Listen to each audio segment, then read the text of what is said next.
We know in terms of the figures and victims of the events in 2010 or Jalalabad that 75% of the victims were Uzbeks, 24% Kyrgyz.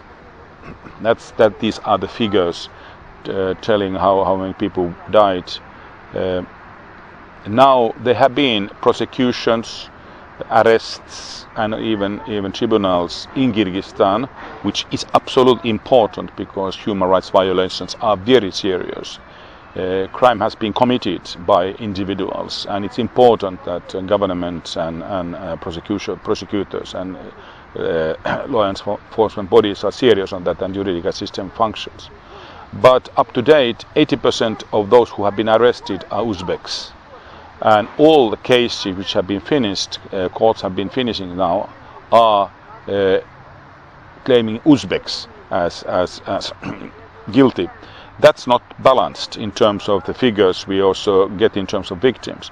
And we are clearly saying in our report that if these criminal processes, arrests and court cases are more balanced in the way that both Kyrgyz and Uzbeks are recognized that being guilty, it's very difficult to create a proper reconciliation process inside the country, and obviously the conflict is still there. Furthermore, and that's an important aspect, major part and actually all the cases which have been finished now, the evidence for guiltiness have come out of confession. And when it's a question about confession, unfortunately we know that torture, widespread torture have been used, and that's absolutely against basic human rights and should be absolutely immediately prohibited. So that's obviously a very major concern. Вот как европейский политик, как вы считаете, почему так сдержанно относится Европа и мировое сообщество к событиям в Кыргызстане? Очень сдержанно, очень мало комментируют, не дают каких-то оценок. Даже после ваших выводов так отстранились. Это что такое? I would like to say is that the international community reacted on these issues.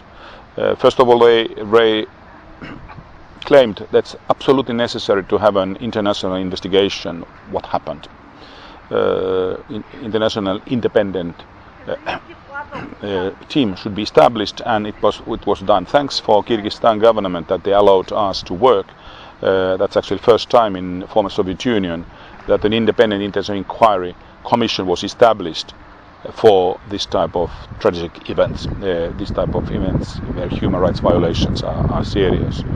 And obviously also our commission could actually work in terms of our mandate freely. We had access to all information, access to all places. We could interview to whom we wanted, and the government gave us also the security in terms of our work. So thanks for that one. So both Kyrgyzstan and international community are happy that the commission could work. In terms of our conclusions, also international community has agreed. Both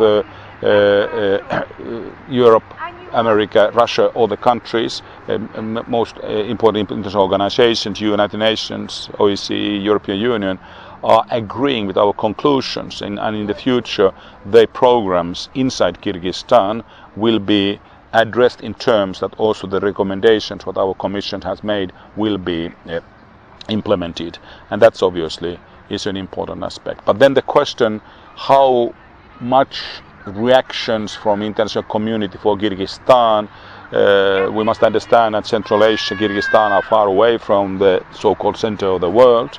I'm myself from Finland, small country. I know very well that small countries are small countries, and the international community is addressing as if bigger issues. Although the tragedy was serious, it was serious violations against human rights, and even some other elements of crime against humanity were there. So obviously it was a serious matter.